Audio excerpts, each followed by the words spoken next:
Hello everyone, स्वागत है आपका रेप्लिका वर्ल्ड में। आज हम डिस्कस करेंगे DSSB पीजीटी बायोलॉजी का सिलेबस। हम लोग जानते हैं कि जो DSSB का पेपर होता है उसमें दो पार्ट्स होते हैं, part A and part B.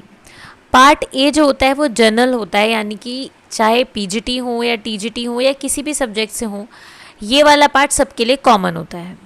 Part B जो होता है वो सब्जेक्ट स्पेसिफिक होता है। जब हम पीजीटी के बारे में बात करते हैं तो यहाँ पर जो पूरा पेपर होता है वो 300 नंबर का होता है, यानी 300 मार्क्स का होता है, और क्वेश्चंस भी 300 आते हैं, जिसमें से 100 क्वेश्चंस जो होते हैं वो जनरल होते हैं, यानी पार्ट ए के क्वेश्चंस होते हैं, और जो 200 क्वेश्चंस होते हैं वो पार्ट बी के क्वेश्चंस होते हैं। ये जो 200 क्वेश्चंस होते हैं ये आपके सब्जेक्ट स्पेसिफिक होते हैं, यानी जो भी आपका सब्जेक्ट है उससे रिलेटेड ये होंगे। इनमें से जो 20 क्वेश्चंस आते हैं 200 में से, वो सब्जेक्ट पेडागोजी के आते हैं। तो यहाँ पे हम स्टार्ट करते हैं और अब देखते हैं कि सिलेबस में क्या क्या है। सबसे पहले हम पार्ट ए के बारे में बात करते हैं। तो पार्ट ए में टोटल 5 सेक्शंस होते हैं। इन 5 सेक्शन में अलग अलग तरीके के क्वेश्चन पूछे जाते हैं। इन 5 सेक्शन में 20 क्वेश्चंस होते हैं। सो 20 × 5 100, यानी कि एक सेक्शन में 20 सवाल होंगे और एक सवाल 1 मार्क्स का होगा। और यहाँ पे एक बहुत इंपॉर्टेंट बात है कि ये जो हमारा पेपर होता है DSSB का, इसमें नेगेटिव मार्किंग भी होती है। यहाँ पर एक क्वेश्चन 1 मार्क का होता है, और अगर ये गलत हो जाता है तो यहाँ पे 1/4 यानी कि 0.25 मार्क जो है आपके कट जाते हैं अगर एक गलत होता है तो। चलिए सबसे पहले देखते हैं फर्स्ट सेक्शन क्या है। First section English and Hindi language comprehension. English और हिंदी के क्वेश्चंस जो होते हैं इसमें वोकैबुलरी आती है। अगर इंग्लिश की बात करें तो इंग्लिश की, हिंदी की तो हिंदी की वोकैबुलरी आती है। देन ग्रामर आती है, यानी हिंदी में व्याकरण, इंग्लिश में ग्रामर। सेंटेंस स्ट्रक्चर आता है, यानी कि सेंटेंस किस किस टाइप के सेंटेंस होते हैं, रीअरेंज करना सेंटेंस को, इस तरीके क्वेश्चंस। इसके बाद सिनोनिम्स, एंटोनिम्स और उनका करेक्ट यूसेज, ये सब चीज़ें यहाँ पे आती हैं। अब ग्रामर की बात करें तो हमें पता है ग्रामर बहुत ज़्यादा वाइड है, जिसमें आर्टिकल भी आता है, प्रपोजिशंस भी आते हैं, कंजक्शंस भी आते हैं, सब्जेक्ट वर्ब एग्रीमेंट भी आते हैं, तो बहुत कुछ होता है।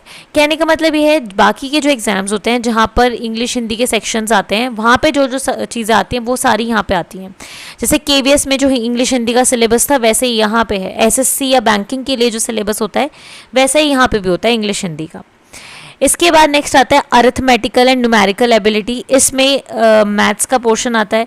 इसमें आपको देखने को मिलेंगे simplification, decimals, data interpretation, fractions, LCM, HCF, ratio and proportion. ठीक है। इसके अलावा percentage, average, profit and loss, discount, simple and compound interest, mensuration, time and work, time and distance, tables and graphs, ये सब चीज़ें इसमें आती हैं जब हम मैथ्स की बात करते हैं। इसके बाद हम बात करेंगे जनरल अवेयरनेस की सेक्शन की। तो जनरल अवेयरनेस में हिस्ट्री से क्वेश्चंस आपको देखने को मिलते हैं, political science, constitution, sports, art and culture. इसके अलावा geography, economics, everyday science, scientific research, national international organisation and institutions, ये सारे सवाल हमें इसमें देखने को मिल जाते हैं। इसके बाद आता है journal intelligence and reasoning ability, यानी रीजनिंग का जो पोर्शन आता है इसमें भी 20 क्वेश्चंस आते हैं। इसमें एनालॉजीज से क्वेश्चन आते हैं, similarities, difference, space visualisation, problem solving, analysis, judgement, decision making, visual memory, observation. इसके अलावा relationship, concept, arithmetical reasoning, verbal and figure classification, arithmetical number series. कहने का मतलब ये है रीजनिंग में भी, बाकी पेपर्स में भी जो रीजनिंग आती है, जो उसका सिलेबस होता है वही सिलॉगिज्म, वही नंबर सीरीज़, वही क्यूब के क्वेश्चन आ सकते हैं, कैलेंडर के क्वेश्चन आ सकते हैं, डायरेक्शन के क्वेश्चन आ सकते हैं, सिटिंग अरेंजमेंट के क्वेश्चन आ सकते हैं। बिल्कुल ऐसा ही है ये सिलेबस। कहने का मतलब है ये जो 5 सेक्शंस अभी हमने देखे पार्ट ए के, ये सब बिल्कुल ऐसे ही होते हैं जैसे किसी SSC के पेपर में या बैंक के पेपर में या फिर KVS के पेपर में आते हैं, उसी तरीके का सिलेबस इसका होता है। इसके बाद हम बात करते हैं सब्जेक्ट स्पेसिफिक की, यानी बायोलॉजी की। इसमें तो यहाँ पे बेसिकली 10 यूनिट्स में इस पूरे सिलेबस को बांटा गया है। और सिंपल सी बात ये है कि ये जो सिलेबस है ये आपका 11th-12th का ही है। तो 11th-12th की जो बायो है वो ही ये सिलेबस है, बस यहाँ पे कुछ टॉपिक्स एक्स्ट्रा हैं, बाकी है सब कुछ वही। कुछ टॉपिक्स आपको बीएससी या एमएससी लेवल के पूछे जा सकते हैं। अदरवाइज जो बेस रखा गया है सिलेबस का वो क्लास 11th और 12th की बायो को ही रखा गया है। पहली यूनिट है डाइवर्सिटी ऑफ लिविंग ऑर्गेनिज्म, जिसमें हम ये देखते हैं कितने अलग अलग तरीके के लिविंग ऑर्गेनिजम्स होते हैं। इसमें मतलब बायोलॉजिकल क्लासिफिकेशन के बारे में पढ़ते हैं, डिफरेंट कैटेगरीज के बारे में हम पढ़ते हैं इसके, जैसे कि इसमें प्लांट किंगडम के बारे में पढ़ते हैं, एनिमल किंगडम के बारे में पढ़ते हैं, तो वो सब कुछ डाइवर्सिटी के अंदर आता है। तो डाइवर्सिटी ऑफ लिविंग ऑर्गेनिज्म में आप क्लासिफिकेशन सिस्टम समझेंगे, एनिमल किंगडम, प्लांट किंगडम, कितने तरीके के प्लांट्स होते हैं, bryophyte, pteridophyte, gymnosperm, angiosperm, plant kingdom में कितने तरीके की क्लासेस, कितने तरीके के ऑर्गेनिजम्स होते हैं, वो सब चीज़ें डाइवर्सिटी ऑफ लिविंग ऑर्गेनिज्म में, लिविंग वर्ल्ड में हम पढ़ते हैं। नेक्स्ट आता है structural organisation in plants and animals. इसमें हम पढ़ते हैं कि प्लांट्स की मॉर्फोलॉजी क्या है, यानी कि हमने जो डिफरेंट चीज़ें 11th क्लास में पढ़ी हैं, प्लांट की मॉर्फोलॉजी क्या क्या है फ्लावरिंग प्लांट की, और साथ साथ में प्लांट की एनाटॉमी क्या है। उसी तरीके से एनिमल्स में भी हम पढ़ते हैं कि एनिमल्स में क्या क्या चीज़ें, मतलब टिश्यूज़ वगैरह क्या हैं एनिमल्स के, वो सब चीज़ें इसमें आती हैं। मतलब ये 11th की बायो इस टाइम पे चल रही है। इसके बाद structural and functional organisation of a cell, इसमें हम पढ़ेंगे सेल क्या होता है, सेल की पूरी ऑर्गेनल्स क्या होती हैं, सेल डिविजन क्या होता है, सेल साइकिल क्या होती है, ये सब कुछ चीज़ें इसमें पढ़नी है। इसके बाद प्लांट फिजियोलॉजी में वही जो क्लास 11th में हमने पढ़ा है, respiration, photosynthesis, plant hormone, transport, ये सब चीज़ें। इसके बाद ह्यूमन फिजियोलॉजी या ह्यूमन बायोलॉजी में हम क्या पढ़ेंगे, इसमें हम पढ़ेंगे respiratory system, digestive system, excretory system, neural system, transport system और एंडोक्राइनोलॉजी, यानी कि जो हार्मोन वाला पूरा हमारा सिस्टम होता है, ये सब हमें इसमें पढ़ना है। इसके बाद सेक्सुअल रिप्रोडक्शन में हम पढ़ेंगे ह्यूमन का सेक्सुअल रिप्रोडक्शन किस तरीके से होता है, रिप्रोडक्टिव हेल्थ क्या होती है, वो सब चीज़ें हमें इसमें पढ़नी है।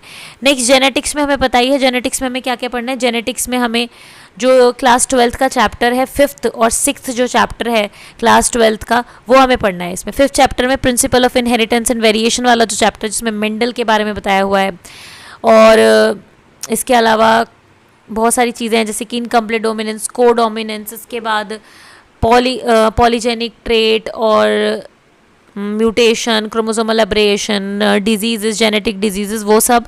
इसके अलावा जो 6th चैप्टर है molecular basis of inheritance class 12th का, वो भी पूरा पढ़ना है, जिसमें transcription, translation, replication, post transcriptional modification, genetic code वगैरह ये सब कुछ है, ये हमें जेनेटिक्स वाली यूनिट में पढ़ना है।